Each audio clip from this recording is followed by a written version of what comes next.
Скажи, от ти коли дивишся на це все, ти можеш уявити тут війну? Насправді, третина мого життя була в стані війни, тому що в 2014 році я її зустріла ще в Бахмуті, і я звикла розуміти, що потенційна можливість є завжди. Місто, в якому народилася Марічка, вщент знищено росіянами. Останні півроку вона живе у Тайбеї. Західні видання називали Тайвань найнебезпечнішим місцем на землі ще за рік до російського повномасштабного вторгнення в Україну. Як довго Тайвань зможе опиратися? Від тижня до 2 місяців. Все залежить від того, скільки сил до вторгнення докладе Китай.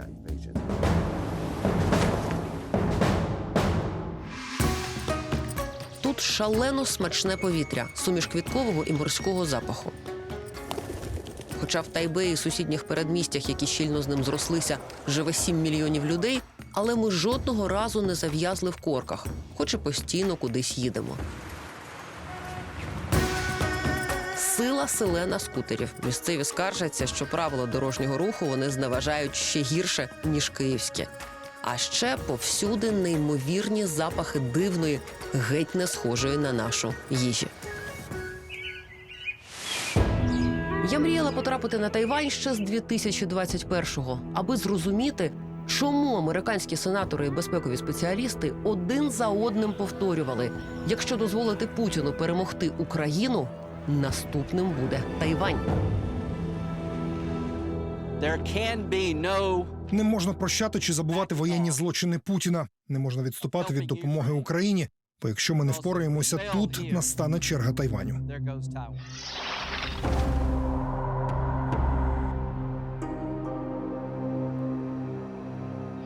Мною ухвалене рішення про проведення спеціальної воєнної операції. 2 роки тому, коли Путін оголосив про початок військової операції, за годину текст його промови з'явився на китайському сайті. І коли я прочитав його, я подумав, це фейк. Я був переконаний, що це написали китайці. Бо це слово в слово китайська пропаганда. Ми з одного етносу, ми однієї крові, ми брати, ми одна родина, ми маємо об'єднатися. Я змалечку чую це тут від Китаю. Понад 2000 років Китай був імперією, де змінювалися лише династії, але не форма правління. Кінець цьому поклала революція на початку 20-го сторіччя. Манчжурську династію Цин повалено. Починається довга громадянська війна, яка переривається Другою світовою.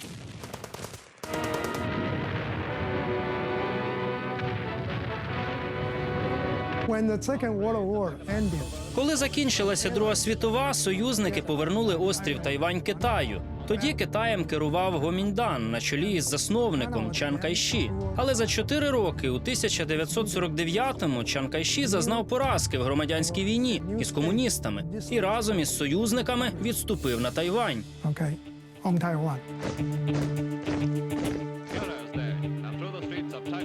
Гоміндан – це не є демократи, які втекли від комуністів. Я вам більше скажу, що Гоміндан з комуністами співпрацював. Чан Кайші свого часу навіть їздив до Москви, але потім був змушений рятуватися від комуністів, яких підтримав і зброєю, і порадами Радянський Союз. Відступ на Тайвань в 49-му виглядав тимчасовим. Насправді ж це зав'язало вузол, розв'язати який ніхто не може досі. Це «Золоті ворота Тайваню». Саме так перекладається з китайської назва острова Кінмень. Він належить Тайваню, але до Тайваня звідси 180 кілометрів, а до Китаю рукою подати. Звідти сюди навіть збиралися побудувати міст. Нічого не нагадує?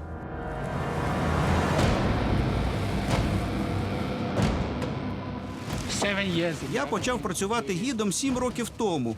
До того я все життя викладав. Я був інженером. Колишнього інженера, а нині гіда, для західних туристів звати Джон. Брати західні імена – місцева кількасотрічна звичка ще з часів португальських та голландських колоністів. За стінами традиційного селища, яке трохи нагадує наше Пирогове, тільки на китайський лад, по всьому острову залишилися проржавілі сліди громадянської війни. Сюди висаджувалися війська комуністів. До кінця 50-х Кінмень регулярно бомбардували. Війська Чан Кайші, зрештою, перетворили його на суцільну фортецю. Скільки людей жило на Тайвані до того, як сюди відступили Чан Кайші та його послідовники? Приблизно 6 мільйонів, і 2 мільйони пройшли слідом за Чан Кайші. Сліди генералісімуса Чан Кайші тут, на Кінмені, досі повсюди. Це ріка, це гора. Разом з китайською ці два іерогліфи означають «батьківщина». «Поверни мені батьківщину». Чан Кайши повторював цей лозунг, вимагаючи від Мао Цзедуна повернути нашу батьківщину. Батьківщина – це материковий Китай. Я думаю, Чан Кайші щиро збирався деякий час відвоювати материковий Китай. Він хотів туди повернутися, адже він колись керував усім Китаєм, так? А Тайвань, порівняно з Китаєм, просто крихітний острів. Все, що ми звідси бачимо, це вже материковий Китай. Ці острови тут хотіли побудувати раніше аеропорт, і до них протягнути сюди ще й міст, аби міст сполучив цю територію з островом Кінмень, на якому ми знаходимося. Але тайванська влада цього не дозволила.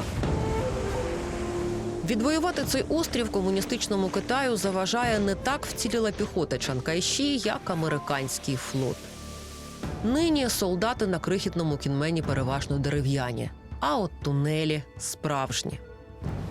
Ще в часи, коли тут стояли війська, я так розумію, що в цих тунелях вони і пересувалися островом, і ховали щось на випадок, якщо Китай задумає його відвоювати. А це позиція для оборони. Тут має знаходитися людина, яка в разі нападу буде фактично стріляти по коридору.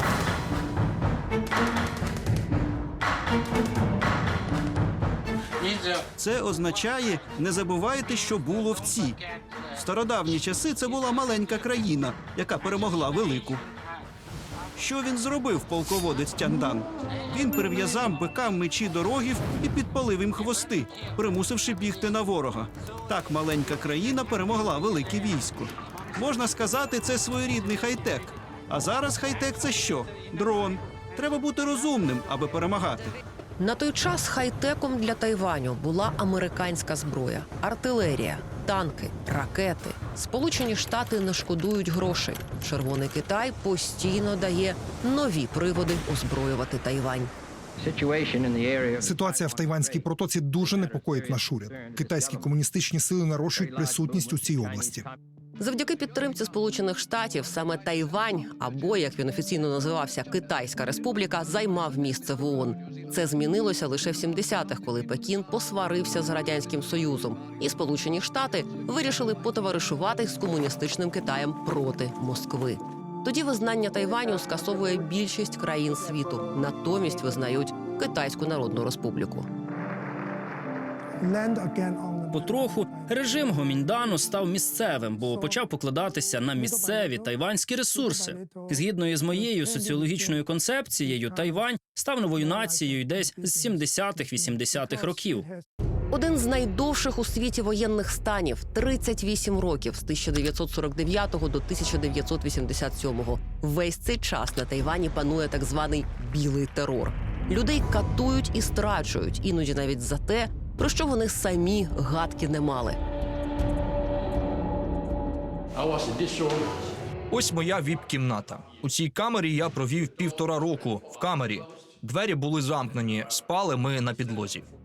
Чен взагалі не тайванець за походженням. Він народився в Малайзії. В юності настільки не цікавився політикою, що приїхав на Тайвань вчитися на інженера, незважаючи на білий терор. Вони знущалися з мене 1,5 тижні. Це було нестерпно. Не давали спати, не пускали в туалет. Я намагався накласти на себе руки. Чена схопили посеред вулиці за підозрою в організації вибуху в американському представництві.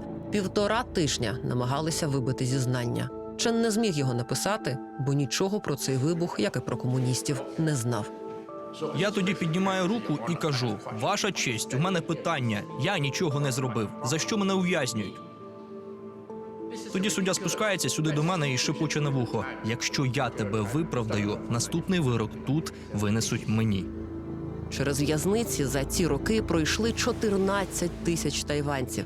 Їхні імена досі з'ясовують і викладають на плиті. Фред Чен показує мені своє.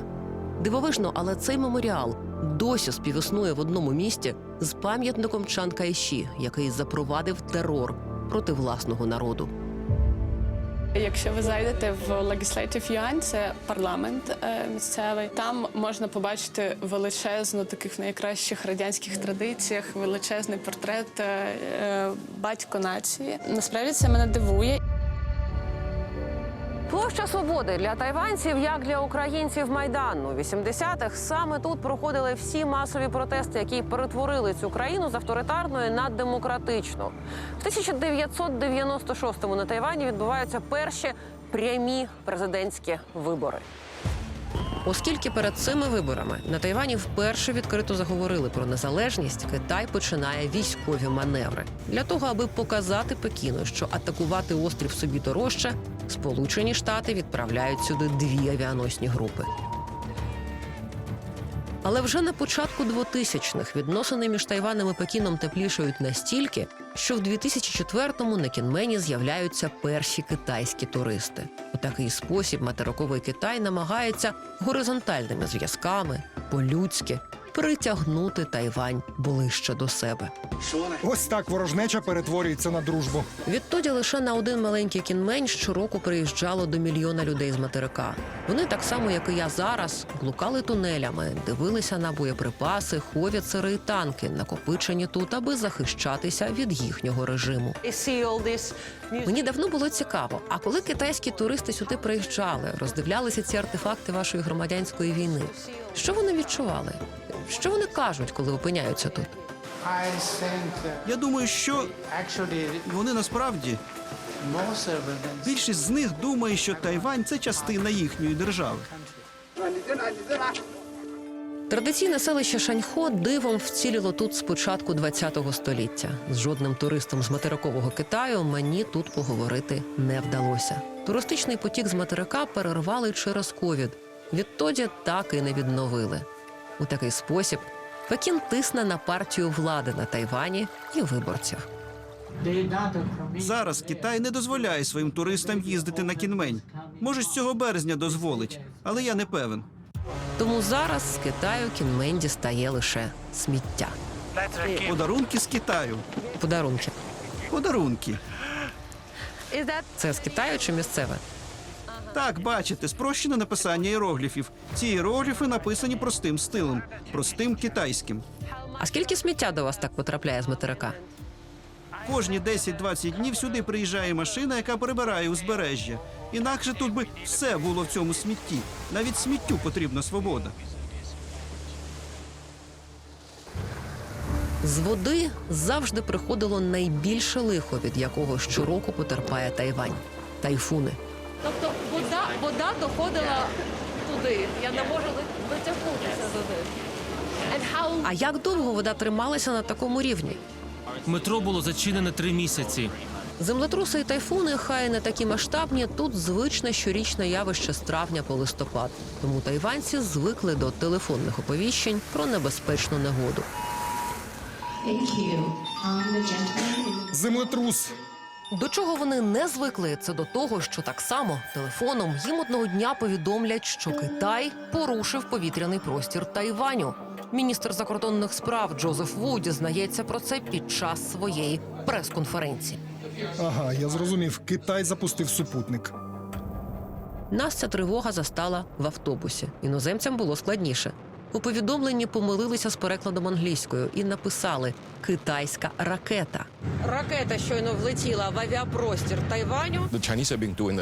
Багато чого китайці проти Тайваню роблять у так званій сірій зоні. Вони розуміють, що в нас достатньо потужний військовий потенціал, тому вони не залітають у наш повітряний простір, але наближаються впритул до нього. А морем впритул до нашої економічної зони підходять їхні кораблі. Вони намагаються залякати тайванців, аби на виборах ті проголосували так, як їм треба. Переконані українці з таким знайомі. Кібератаки, дезінформаційні кампанії, інформаційна війна, інфільтрація в наше суспільство. Тут є також наративи нам знайомі українцям про братські народи, про воз'єднання проти колективного злого заходу. Бахмутівка Марічка, з якою ми познайомилися на найвищому в Тайвані хмарочосі Тайбей-101, живе тут з минулої осені. Раніше в Європі вона досліджувала російську, а тут китайську пропаганду. Останні місяці Китай нарощував градус загрози, аж допоки в новорічній промові Сі Цзіньпін не заявив, воз'єднання Тайваня з Китаєм неминуче. У них все одно, я помічаю, вони намагаються заперечити саму потенційну можливість того, що Китай може зважитися на напад. Але в нас було те ж саме. Так. У вас проходять якісь тренування? Досі такого не було, бо я думаю, що більшість тайванців вважають, що такого не станеться. Хоча в багатьох новинах за океаном зараз кажуть, що Тайвань потенційно одне з найнебезпечніших місць у світі. В Україні було так само, знаєте? Але люди тут живуть, і ви не відчуєте якогось хвилювання. В Україні було точнісінько так само. Бачите, люди ходять, вони щасливі, вони не хвилюються. Так, це дуже дивно. Я не знаю. А для вас? Для вас особисто? Я почуваюся безпечно. Я не хвилююся про війну, бо материковий Китай завжди казав, що Тайвань належить йому. Але ми на Тайвані про це не думаємо, бо знаємо, що ми країна. І ми віримо, що вони не нападуть. Якби вони хотіли, вони б уже напали. У них немає сил чи рішучості нападати на Тайвань.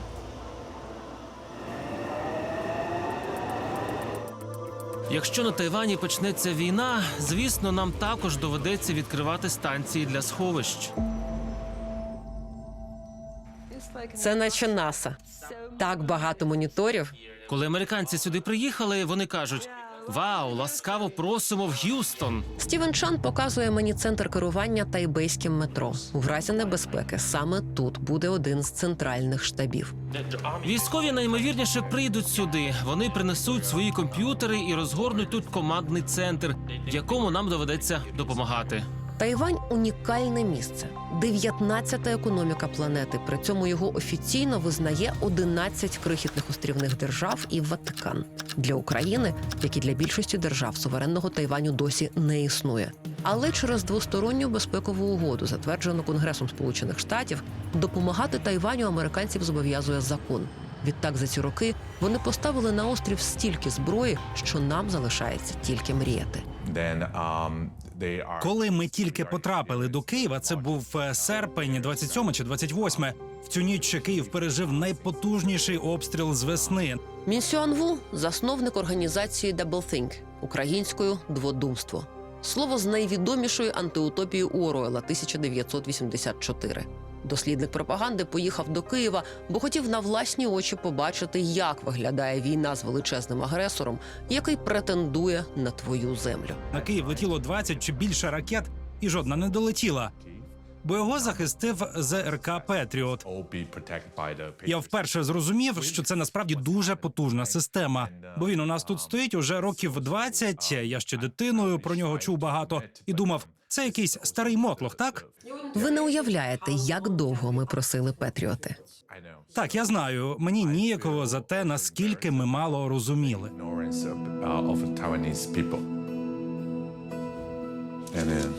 А потім ми відвідали місце, де відзначили нашого тайванського бійця.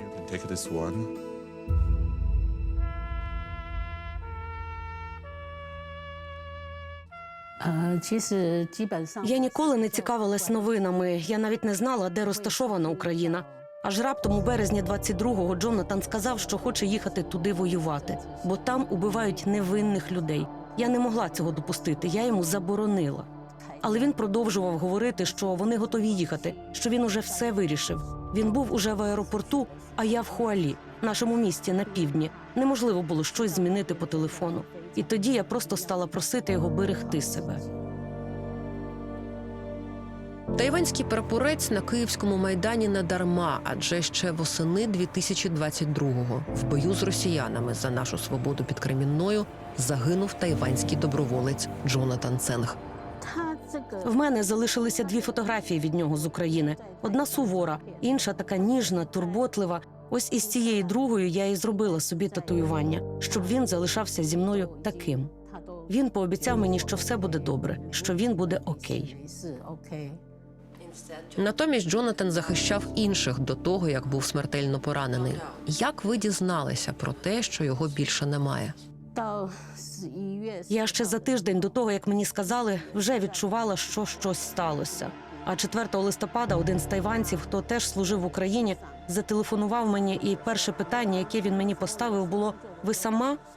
Тоді я зрозуміла, що щось дуже погано. Другим його питанням було, чи є хтось поруч із вами. Мені стало ще гірше. І третє його питання: ви сидите? І мене просто прорвало. Я віддала телефон колегам, бо в момент, коли він зателефонував, ми саме йшли з роботи. Я зрозуміла, що він збирається мені сказати, що Джонатана більше немає. Єдине, що я пам'ятаю, що я сказала: ні, ні, ні, я не хочу цього приймати. Ви хочете щось сказати українцям? Країні, за свободу якої віддав життя ваш син. Джонатан доклав усіх зусиль. Він віддав себе в жертву за свободу українців. Тому я від усього серця сподіваюся, що Україна поборе ворогів і відстоїть себе. Подарований мною браслет з Азовсталі вона гладить, неначе живий, почувши від мене про історію Маріуполя. І не витримує.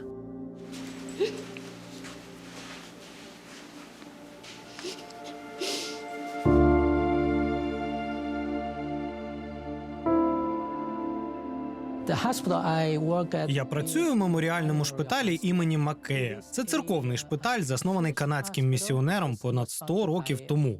Перший західний шпиталь на Тайвані. Наша головна цінність – допомагати там, де ми можемо, і їхати туди, де ми потрібні. Доктор Цай боявся, що в Україну з ним ніхто не поїде, але зголосилося аж 70 лікарів. Узяти він зміг лише кожного 6-го з добровольців. В Україні ми допомагали місцевим, навчали лікарів і техніків користуватися ультразвуком, ділилися хірургічними практиками, проводили операції з місцевими хірургами, показуючи, як ми це робимо тут. Перша повітряна тривога застала нас десь о 2-й ночі. Це було дуже, маю сказати, лячно. Я так співчуваю українцям, для яких ці сирени стали рутиною, бо всі ми попрокидалися від страху. Що з нами буде? Понад усе в українцях мене вразила солідарність. Куди б я не пішов, усі розуміють, що неважливо, яка в тебе освіта, який соціальний статус. Це твоя країна, тобі за неї і воювати. Українці розуміють, що за них цього ніхто не зробить. Цим Тайвань помітно відрізняється, бо тут ми почуваємося малесенькою країною, наче цукерочкою, за яку змагаються Китай і Америка. Тому багато хто думає, що Америка захистить нас від китайського вторгнення. Майже кожного дня або кілька днів на тиждень стабільно я можу бачити по телевізору новини, які говорять щось про Україну. Як часто ви даєте новини про Україну? Українські новини з'являються щодня. Розумієте, в минулому, коли Тайванем керував Гоміньдан, вони навчали тайванців, що рано чи пізно ми повернемося на материк. Що ми відвоюємо Китай. Це було давно, тому розмови про війну жеврали завжди, але справжні розмови про справжню війну, чи навіть страх справжньої війни, з'явилися лише 2 роки тому, коли війна почалася. І тоді люди на Тайвані почали усвідомлювати, що це може статися насправді. В ньюзрумі Державної інформаційної агенції я знайомлюся з кореспонденткою, яка 2 роки тому їздила до Києва. Ти ніколи не будеш готовий. Ти знаєш, що буде війна, чи є можливість війни. Ти думаєш, що треба підготувати: сховище, їжу, воду, медикаменти. Але ні, коли війна починається, завжди є щось, до чого ти не підготувався. Наприклад, більшість тайванців, як і я, не вміють стріляти, але навіть якщо трапляється те, до чого ти геть не готовий, треба зберігати спокій. Ось найважливіше, що я засвоїла в Україні. Навряд чи ми обидві готові до того, що прозвучить далі. Я завела друзів в Україні, але коли повернулась на Тайвань, я втратила з ними зв'язок, бо почуваюся дуже погано через те, що я зараз у безпеці, а навколо них досі війна. Їхнє життя досі повні невизначеності. Тому щоразу, коли я піднімаю телефон і хочу щось їм написати, наприклад, «Привіт, як ви?», я видаляю повідомлення, бо я знаю, я почуваюся погано через те, що я в безпеці. Наче я залишила їх самих в Харкові чи в Києві. Ви розумієте, що ці люди можуть побачити вас, коли фільм вийде в ефір? Я знаю, мені так шкода. Якщо ви хочете зараз їм щось сказати, Так я це не навмисне. Я просто почуваюся винною, що я в безпеці і втратила з вами контакт, друзі. Я не знаю. Я сподіваюся, війна скоро закінчиться. Це все чомусь так фальшиво звучить.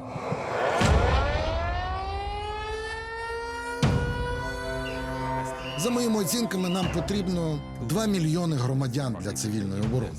знайомі багатьом з нас навчання, як затягувати турнікет, як збирати аптечку, як готуватися до лиха гіршого за стихійне, в Академії Кума почали проводити невдовзі до того, як Росія почала повномасштабний наступ. Її засновник торік теж побував у Києві і каже, серед китайської пропаганди, яку поширюють на Тайвані, є помітний шматок і антиукраїнської. Приміром, вони кажуть, що за Україною стоять Сполучені Штати, і вони виробляють біологічну зброю в Україні, аби перемогти Росію. Ось чому Росія хоче захистити себе. Ось такі цілковиті фейки, але скільки тут на Тайвані українців? 50? У них немає ресурсів щоденно спростовувати таку маячню, а Китай поширюється щодня. Я, мабуть, маю дуже таку суперсилу велику, як я для себе це бачу. Майже всі люди, яких я зустрічаю на своєму життєвому шляху, це просто неймовірні особистості. Місце щотижневої зустрічі української громади – місцеве російське представництво. Американський українець Алекс Хоменко сам неочікувано для себе став організатором всієї громади. Перший день, 24-го, я був першим, хто прийшов сюди. Українці, тайванці, європейці, американці, всі. І ми всі зустрілися тут. І це був початок нашого руху. Була ситуація, тут було тільки 4 людини. Ми були на якомусь заході, основна група. Прийшла людина, із таксі вийшла, дала $10 тисяч США. Просто так от, в конверті, готівкою. І вбігла. А в основному дають по 100, по 500. Ми беремо все. Ви бачите, вже в нас 5 швидких з такого. Каншені дебангджу, шишені, ще. І от ось так от.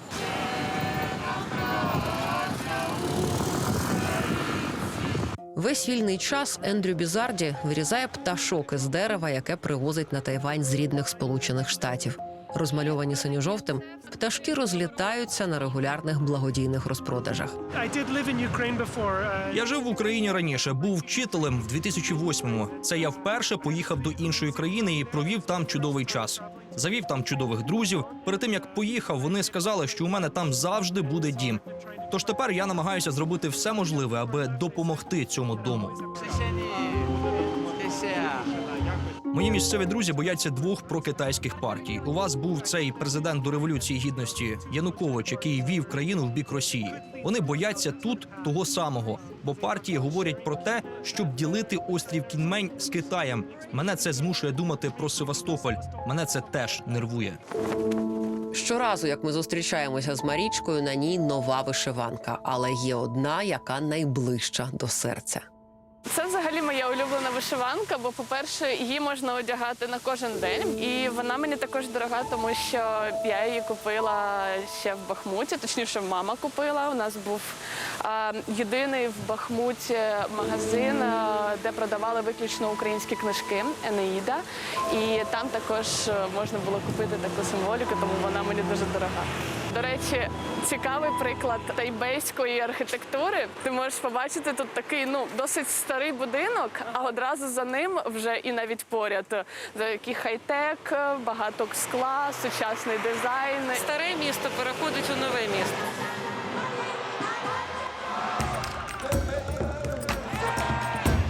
Останні передвиборчі мітинги в Тайбеї схожі на рок-концерти. На них збираються десятки тисяч людей. Вибори, парламентські і президентські водночас, саме та причина, з якої світова преса кілька тижнів майоріла тривожними заголовками, а до Тайваню з'їхалися репортери з усіх великих видань планети. Та сама причина, з якої Китай останні місяці максимально посилив тиск. 2 терміни поспіль вибори вигравала прогресивна демократична партія, з якою Пекін відмовлявся розмовляти. Тепер він докладав всіх можливих зусиль, аби більшість проголосувала за Гоміньдан. Саме так. За політичних нащадків тієї самої партії, яка 75 років тому втекла на Тайвань від Червоного Китаю. У епоху Чан Кайші і його сина офіційною ідеологією була боротьба з комунізмом. Державна місія. Коли я був дитиною, ми в школі щодня цитували гасла про повернення батьківщини і війну зі злим комунізмом. Але Гоміньдан був заснований на материку, усі етнічні зв'язки партійної еліти з материка. Тож лідери Гоміньдану і лідери в Пекіні почали думати: у нас є спільне минуле, ми можемо вести переговори. Це одна річ. По-друге, Гоміньдан став опозиційною партією, і тоді Пекін протягнув йому руку дружби. Рік 2015. Лідер Гоміньдану і тодішній президент Тайваню Ма Індзю приїжджає в Пекін і сідає за стіл переговорів із Сі Цзіньпіном. Партія, яка втекла на Тайвань від комуністів, розвернулася на 180 градусів і стала козирною картою Пекіна у поверненні собі острова. Електорат Гоміньдану пам'ятає війну і боїться нової. Тому Китай залякує їх, називаючи демократів, їхню президентку і нового кандидата в президенти сепаратистами, радикалами і партією війни. Ван Чінчуань носить на грудях прапор Тайваню і шрам від поранення на кінмені. Він збирається голосувати за мир. Для нього це означає проти демократів. Президентка провокує їх до війни. Я боюся тієї війни. Я боюся дивитися новини, коли вмикаю телевізор. Війна жорстока і холодна. Коли я був молодим, людей примушували служити. Коли не знаходили дорослих, хапали дітей. Коли падають бомби, бах, бах, бах, нема ні струму, ні води. Як жити звичайним людям? Я в офісі Гоміньдану. Мій співрозмовник, дипломат з багаторічним стажем Олександр Хван, переконує, що його партія досі прагне зберегти свободу Тайваню. Просто має власний рецепт. Якщо Сполучені Штати хочуть перемогти Китай, ми хочемо пережити Сі Цзіньпіна. Ми живемо довше, а імператор рано чи пізно помре. Тому ми маємо триматися, аби не дати йому жодного приводу до вторгнення. А Сі Цзіньпін про це знає? Бо весь світ говорить про те, як Китай зараз розгорнув масштабну інформаційну кампанію, аби допомогти, власне, вашому Гоміньдану на цих виборах. Вони називають вас партією миру, а демократів – партією війни. Чому Китай намагається вас підтримати? Це дуже законне питання, але наш досвід показує, що разу, як Пекін намагався допомогти, послуговуючись власною логікою, ми ставали жертвами цієї допомоги. Бо тайванці реагували однозначно і підтримували демократичну партію. Ми кілька разів програли саме через цю так звану китайську допомогу. Про суть китайської пропаганди її дослідник Мін Сюан Ву каже просто. Різними способами, через тіктоки про китайське телебачення, через фейки і напівправду. Вона намагається позбавити людей волі до спротиву. В цьому вона з російською пропагандою рідні сестри. Усе, чого ви досягли, це зло, це США чи Захід. В Україні стоять війська НАТО, за всім стоять неонацисти. Вони кажуть, що у вас немає змоги ухвалювати власні рішення, бо вони геть не розуміють демократичних цінностей взагалі. Вони не думають, що люди здатні вирішувати щось самі. Вони розказують своїм громадянам, китайцям, що тайванців контролює маленька купка сепаратистів, бо за ними стоять Сполучені Штати, що ми просто фішка в американсько-китайській війні. Колись ключова точка тайванської оборони, зараз Кінмень остаточно втратив стратегічний сенс. Спеціалісти Міністерства оборони Тайваню ставлять на масові закупки зброї. Для цього щороку збільшують воєнний бюджет. Для цього потрібна більшість у парламенті. Тайваню пощастило, що в нас є Тайванська протока. Вона завширшки від 180 до 200 кілометрів, тож Китаю важко напасти на нас амфібіями чи гвинтокрилами. Сюди ще треба долетіти. Однак протока водночас наша перевага і наша слабкість, адже Тайвань – це острів. Відтак, якщо американці чи європейці захочуть доправити зброю на Тайвань, як Америка до України, це буде важко в разі воєнних дій. Це в Європі можна скористатися для цього залізницею. На Тайвані геть інша ситуація. Тому наша стратегія – це стратегія дикобраза. Багато точної зброї. Джевеліни, тови, стінгери, петріоти. Знаєте, у дикобраза багато голок. Ворогу буде дуже боляче, якщо він захоче схопити дикобраза. Приміром, у нас є американські гарпуни. В цілому ми купуємо десь 400 у штатів. До того ж є і наші антикорабельні ракети «Шонфен». Їх буде понад 1000 в найближчому майбутньому. Весь китайський флот має усього 380 кораблів, тож на кожен буде по 3 ракети. Тут приблизно така ж сама ситуація, як і в Україні, тому що з цих табличок я зрозуміла, що не всі вони відкриті. Кажуть, у такій кількості вони з'явилися вже після повномасштабного нападу Росії на Україну – бомбосховища. Ми з Марічкою вивчаємо район навколо її будинку. Не бачимо навіть карти за кількістю міток. Наша точка, де ми зараз знаходимося, Так. ми дійсно обійшли за буквально 5 хвилин 6 вже бомбосховищ. Вони в різних місцях, не всі з них, як бачимо, відкриті. Але принаймні є надія, що якщо буде якийсь сигнал, таке місце дуже швидко відкривається. Вибори на Тайвані схожі на вибори в будь-якій іншій країні. Відбуваються у школах, мають довгі списки. Розмовляючи з виборцями, я чую знайомі інтонації. У мене багато хороших друзів живе в Китаї. Люди працюють в Китаї, у людей родини в Китаї. Тож якщо відкласти всю політику в бік, Тайвань може чудово співпрацювати з Китаєм. А ви думаєте, це можливо – відкласти всю політику? Ні, неможливо. Але у мене, як у громадянки Тайваню, немає вибору. Я трохи відчуваю загрозу, але не думаю, що поїду звідси. Мені вистачає 15 хвилин на виборчій дільниці, аби дістати живе підтвердження. Материкового Китаю тут бояться шалено. Для того, аби проілюструвати, наскільки великий тиск Китай здійснює на Тайвань, я хочу поділитися історією, яка щойно сталася з нашою знімальною групою. Ми просто писали, як це кажуть журналісти, бліци, тобто шукали людей, які можуть поспілкуватися зі мною англійською мовою, бо я не знаю тайванської, і просто питала їх про те, як вони голосували, чого вони хочуть від їхнього кандидата. Все, що ми зазвичай питаємо і на українських виборчих дільницях.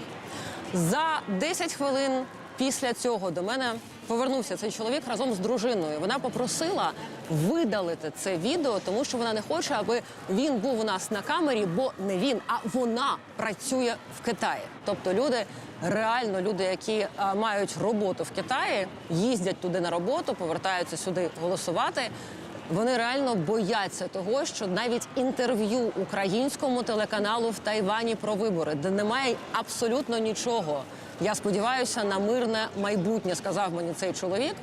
Вони бояться того, що через це у них в Китаї можуть бути серйозні проблеми.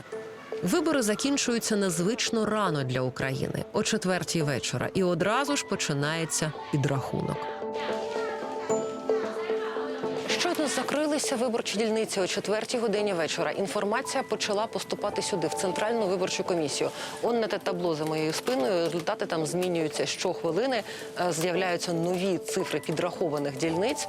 І бачимо, що боротьба дійсно дуже і дуже напружена. Штаб-квартиру Демократичної партії поступово беруть в облогу пересувні телестанції. Моїх колег тут набивається повен величезний тент. Новообраний президент від Демократичної партії Лай Цзінде виходить сказати, що парламент його партія втратила.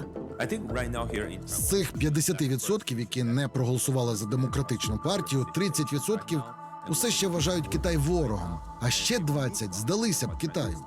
Тому так, якщо Гоміньдан і Тайванська народна партія говоритимуть своїм прихильникам, що Китай не такий вже й поганий, що в нас одна історія, одна культура, наша мова дуже схожа, і тоді мало-помалу ці люди перестануть вважати Китай загрозою. Ось це стане для нас справжньою небезпекою.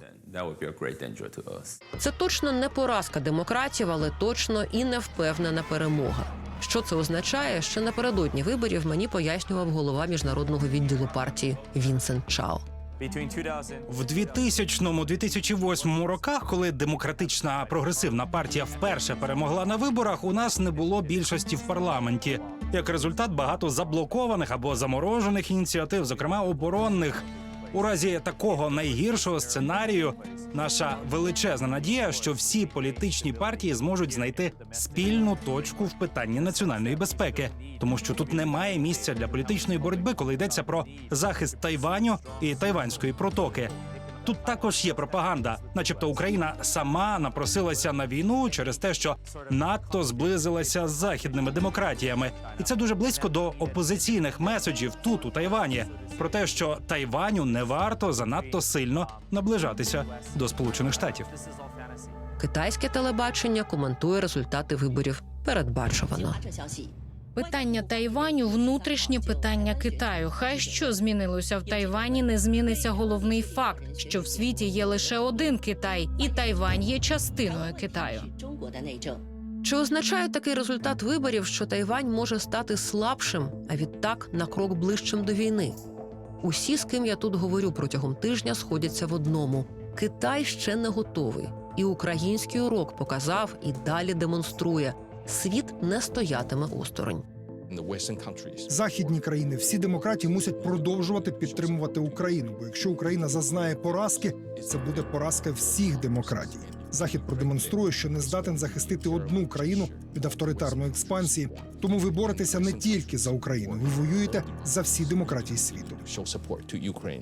Міністр закордонних справ Тайваню тримає у своєму залі приймань український куточок. Дивіться, це мені подарував мер Бучі. Внутрішні проблеми материкового Китаю, а там серйозні проблеми і з ринком нерухомості, і зі стрімким старішанням нації. Тут вважають ще однією шалькою терезів на бік можливого вторгнення. Коли в авторитарному режимі починаються складнощі у власній країні, якщо режиму немає чим їх вирішувати, він може створити зовнішню кризу, щоб відвернути увагу власного народу. З вікна хмарочоса, де ми говорили з колишнім поліцейським, професором Лео Ліном, добре видно Міністерство оборони. Поруч штаб повітряних сил. Усі вони на одній горі. Він відмовляється пояснювати на камеру, чому це безпечно, але ми і так розуміємо. Там також, як і на острові Кінмень, набагато більше ховається під землею, аніж видно згори. Щодо бойового духу, ми не знаємо, як реагуватимуть тайванці, якщо Китай справді нападе. Але це головна риса тайванців. Якщо на нас наступає ворог, ми піднімаємося і даємо відсіч. Досі найкращим захистом Тайваню, окрім уже наявної на острові зброї, експерти називали його унікальне економічне становище. Тайвань – політичний карлик і економічний гігант. Це величезний контраст, бо ми виробляємо найтехнологічніші мікросхеми у світі і постачаємо ці мікросхеми компаніям і країнам по всій планеті. Усім потрібен Тайвань, бо тут виробляють принаймні половину напівпровідників світу і 90% найсучасніших мікрочіпів. У другій половині 70-х у нас була фінансова криза, бо виявилося, що експортна економіка працює геть не так добре. І тоді ми почали рухатися в бік високих технологій. Для того, аби розібратися, як крихітний острів став унікальним виробником крихітних деталей, без яких не обходиться жодна сучасна техніка світу, я їду до наукового містечка Сінджу. Тут виробляють 90% найсучасніших мікросхем планети. Тобто в кожному нашому смартфоні, в кожній нашій камері, в ноутбуках, планшетах, телевізорах, машинах, не кажучи вже про складніші і стратегічніші речі, є напівпровідники, вироблені саме тут. Ми почали з нічого. Ви не повірите, але 30-40 років тому університет насправді починався з рисового поля. І тоді уряд направив інженерів до Сполучених Штатів повчитися. Вони повернулися, і наш уряд, тоді Тайвань був бідною країною, вклав певний капітал і започаткував фабрику з виробництва мікрочіпів. Тож у нас були таланти і дуже багато роботи. Нарешті ми почали виробляти високі технології, запрошувати багато студентів, багато випускників зі Штатів. Вони привезли з собою нові знання. Нас запрошують подивитися, як студентів учать працювати з напівпровідниками. Для того, щоб сюди зайти, спершу треба зняти взуття. І це ще не кінець.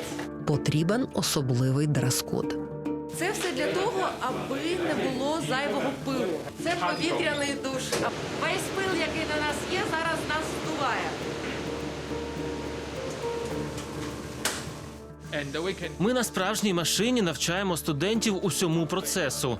Ми можемо вирощувати тут новий матеріал. То де ви його вирощуєте? Там? Ось у цій камері ми його вирощуємо. А ось цей зразок ми вже виростили. Він може сягати 8 дюймів. Тож скільки майбутніх адаптерів містить така пластина? 1 адаптер, 2 адаптери? Може, 400 адаптерів, 1 пластина для 400. 400? Так. Так, тому що для адаптера маленького приладу знадобиться лише 1 чип. Кожен маленький квадратик для 1 приладу. TSMC, найбільша тайванська корпорація з виготовлення напівпровідників, зробила собі ім'я на тому, що не винаходила власних продуктів, а найретельніше і найдешевше виробляла чужі. Так, Сполучені Штати і інші багаті держави починають довіряти Тайваню виробництво мікрочіпів для різних галузей. Спершу цивільних, зрештою оборонних. Тепер вони і раді б перенести виробництво і навіть намагаються це робити. Але є 2 моменти, які серйозно цьому заважають. Спершу вони хотіли зберегти кошти, перенісши виробництво до нас. Але зрештою виявилося, що без виготовлення простих мікрочіпів неможливо виготовляти складні. Потрібна база, потрібні навички. А в Штатах можуть робити лише високотехнологічні речі, але багато чого пропущено. Бо уряд не вкладається в дослідження, а виробництво мікрочіпів потребує технології і розуміння. Це не просто завод. Минуло 10-20 років відтоді, як вони перенесли виробництво до нас, і в них не вистачає інженерів, які здатні це робити. Багато компаній у Сполучених Штатах починали з виготовлення мікрочіпів, але перестали, бо виробництво в Тайвані набагато дешевше. Дешевше ще й тому, що тут, на Тайвані, відносно невелика вартість життя. Таксі майже за київськими цінами. Їжа на вулиці, розповідає мені Марічка, ще дешевше. Я на сніданок витрачаю, це у мене яєчня, овочі, підсмажена якась сосиска і чай 60 гривень. Ми домовляємося разом дослідити це трохи згодом, а поки Марічка показує зошити, в яких тренується писати китайською мовою. Для мене це не легше, ніж розбиратися в тому, як виготовляють напівпровідники. Замість України вони говорять «у-ке-лен». Київ у них це тіфу. Це я не знаю чому. Тофу тільки тіфу. Перший тон – це протяжний. І третій тон – це галочка. Тобто треба «і». В Тайвані не одна мова. Є мандарин, є хака, є ще мови, тайванська, наприклад. І мені місцеві говорили, що буває таке, що в рамках родини старше покоління знає одну мову, молодше покоління знає іншу, і вони навіть інколи не можуть комунікувати. Ця розмова наштовхує мене на думку, що найкраще місце, аби зрозуміти, як зараз виховують тайванську ідентичність – це школа.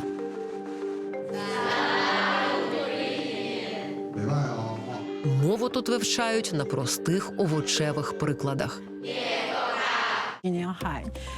Ми просто розповідаємо учням факти про нашу країну. Ми не кажемо, що ми залежні чи що ми незалежні, але ми країна. Це факт. Коли я вчилася, ми не могли розмовляти рідними мовами в школі, лише китайською. Але 2 роки тому ухвалили закон, згідно з яким студенти можуть вивчати рідні мови. І це прекрасна зміна для нашого суспільства. Ми виховуємо в учнях розуміння, що існує зовнішня загроза, бо зараз ми певним чином змагаємося з однією з наддержав, але водночас ми співпрацюємо з цією ж наддержавою. Відтак треба розуміти цю загрозу, намагаючись зберегти мир. Я ніколи не чула, щоб наші учні вважали себе китайцями. Вони знають, що вони тайванці. Але деякі учні, закінчивши навчання, вступають до китайських університетів. Бо у них непогані світові рейтинги. Небагато. З 800 випускників це 1, 2, 3 учні на рік. Але чому людина, яка здобула освіту в тайванській школі, захоче їхати продовжувати навчання в державі, яка хоче вторгнутись, зруйнувати вашу державу? Це важко пояснити, але батьки деяких учнів, вони приїхали сюди з Китаю.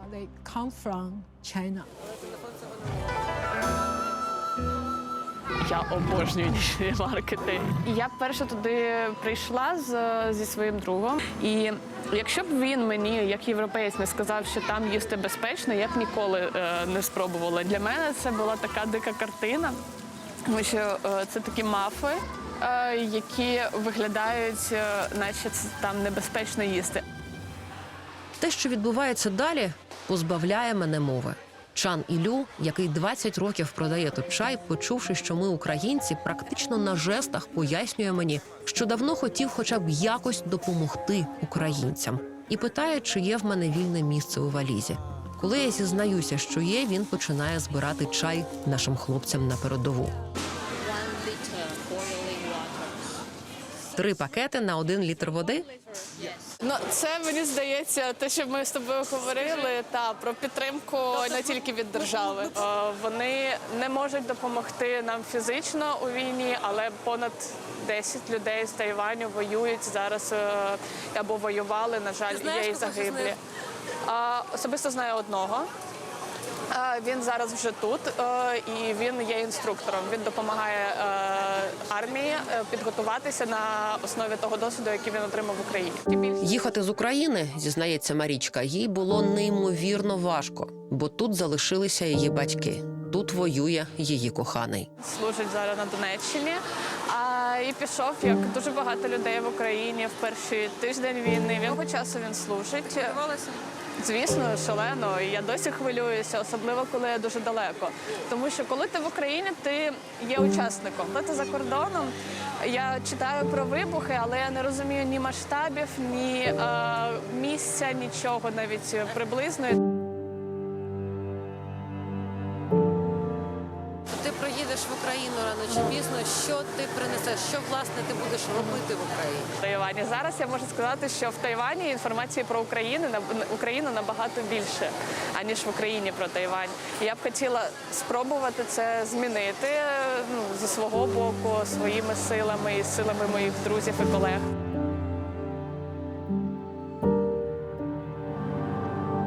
Хочеш погадати? Тут в кожному подібному храмі є такі дерев'яні штучки. Вони призначені для того, щоб загадати бажання і зрозуміти, яка відповідь тебе очікує. Тобто збудеться це бажання чи ні. Треба потрусити і кинути на підлогу. Найбільш неочевидний розвиток подій – це те, що вони впадуть обидва на ось цю поверхню, тоді це так. Збудеться. Та тоді збудеться. Це не збудеться, а це спроби ще. Бажання я загадала.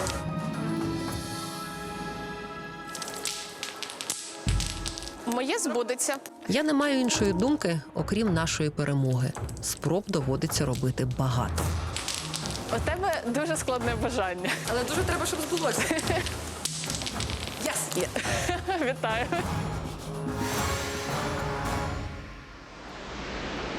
Дорогою до аеропорту я думаю про те, наскільки схожі і наскільки різні водночас тайванський вузол і наш власний. Про те, що їх не варто порівнювати, бо аналогії завжди хибні. Натягувати паралелі властиво авторитарній пропаганді, адже спрощення і усереднення – її головна риса. Але і нам, у тайванців, і їм у нас справді ще є чого повчитися. Позаду 7 шалених днів. Я більше не збираюся нічого знімати. Але тайванський доброволець Лі, про якого мені розказала Марічка, приїжджає провести нас в Україну, в аеропорт. Я відчував, що це дуже важливо. На відміну від Джонатана Ценга, у нього було більше військового досвіду. Після тайванської армії ще французький легіон. Це Лі дзвонив мамі Джонатана, коли той загинув. Усміхнений хлопець такий, веселий.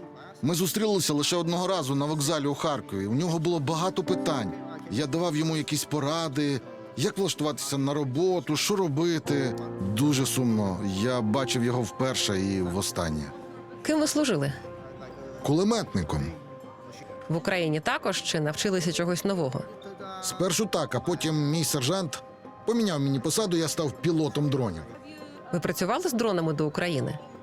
Ні, ніколи. Він просто подивився на мене і каже: ти азієць, маєш знати, як керувати дронами. Я підбив один російський танк неподалік Куп'янська. Мені страшенно незручно, бо я не готувалася до цієї розмови і взагалі її не чекала. Але в рюкзаку все ж знаходиться дещо для Лі. Поки Марічка ще на Тайвані, про Тайвань на нашій передовій розказує моя колега Наталя Нагорна. Продавець на базарі дізнався, що вона з України, нас згрібав з вітрини чаю і сказали передати українським військовим.